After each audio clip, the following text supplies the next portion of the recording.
What we have here is an early Optima Elite. We're just going to be looking at the bell, but figured that it's a good place to start by looking at the machine overall. So this is one of the earlier Elites, rather than, I believe, the Elite 3. This is just the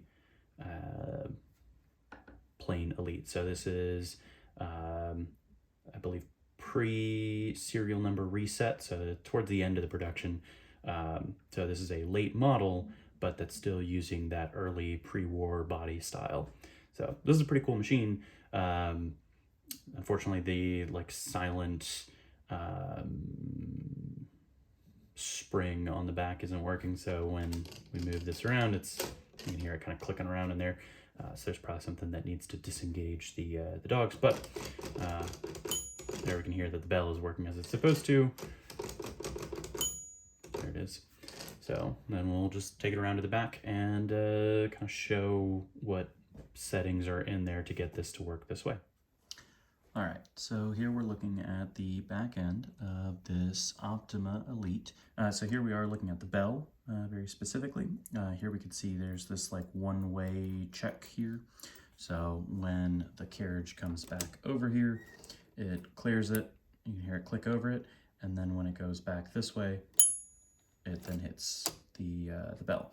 So one of the parts that I hadn't realized about this at first is that there's this whole assembly right here. So this arm kind of then jogs into the inside of the bell here.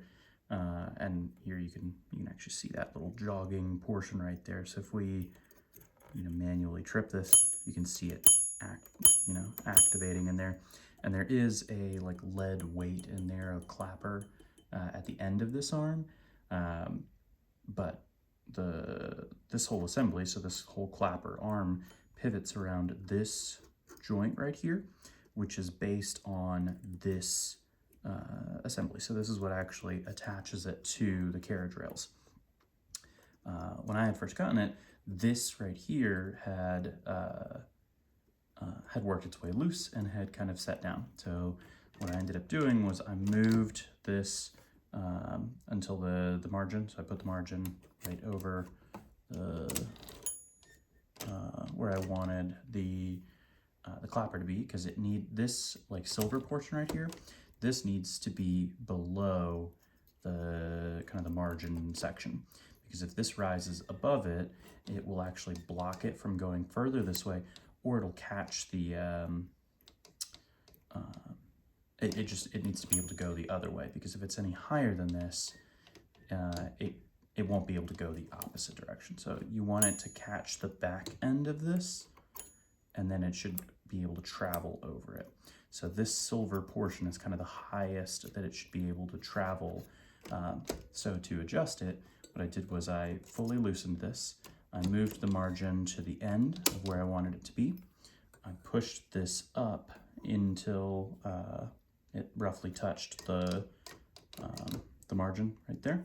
And then while holding it in place, I then applied pressure to this spot right here so that it would kind of fix this whole joint. So I pushed up on this loose bar, and then while holding that up, I then used one of the eyeglass screwdrivers, just one of these guys right here, reached in through here. With the shift up, you can just barely clear over the back here without needing to actually take it out of the shell, which is convenient. If you already have it out of the shell, great.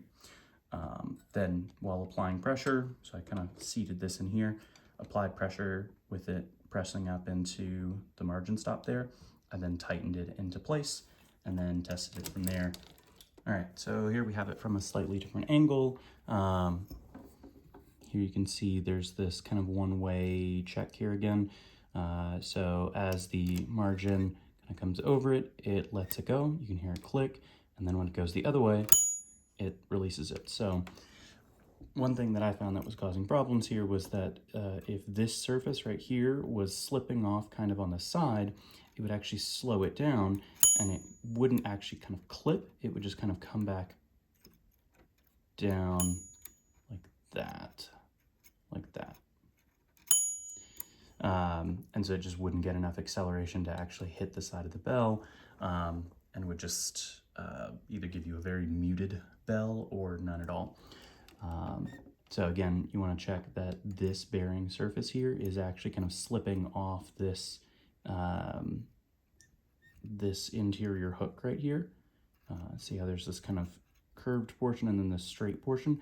That straight portion is actually supposed to slip over that curved bit right there. So maybe check and make sure that there's no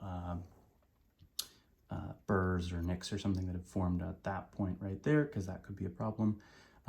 But what I would expect is probably the most likely culprit is that this right here has come loose.